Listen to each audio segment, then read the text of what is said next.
వాళ్ళకు కూడా నాకు చాలా ధన్యవాదాలు తెలియజేసుకుంటాను. Thank you. ముఖ్యమైన క్వశ్చన్ సార్, పవన్ కళ్యాణ్ గారి పట్ల మీరు సపరేట్ అభిమానం చూపిస్తూ ఉంటారు. ఓజీ మూవీలో కూడా మీరు నటించారు, వకీల్ సాబ్లో మంచి పాత్ర పోషించారు.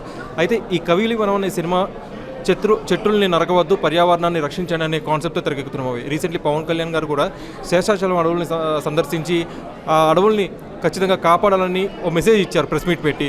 సో ఆ కామెంట్స్ మీ ఒపీనియన్ ఏంటి? మీరు కూడా యాదృచ్ఛికంగా అలాంటి మూవీలోనే నటిస్తున్నారు కదా. ఎందుకంటే పవన్ కళ్యాణ్ గారు ఆయన పర్యావరణ శాఖ మంత్రి, అలాగే పంచాయతీరాజ్ శాఖ మంత్రి. ఆయనకి కావాలని ఆ శాఖలు తీసుకున్నారు. ఎందుకంటే కింద నుంచి అంటే విలేజెస్ నుంచే మనం సర్వీస్ చేస్తే బాగా సమాజ సేవ చేసినట్టుంది, పర్యావరణ సేవ చేసుకోవాలి అని ఆయన ఆ మంత్రి పదవి తీసుకోవడం జరిగిందని నేను అనుకుంటున్నాను.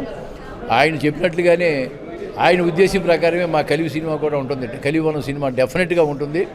మేము ఈ కలివనం సినిమా ప్రేక్షకులకి సరైన షడ్రుషోపేతమైన భోజనాన్ని అందిస్తున్నామని చెప్పి మనస్ఫూర్తిగా నమ్ముతున్నాను. Thank you sir. Thanks a lot.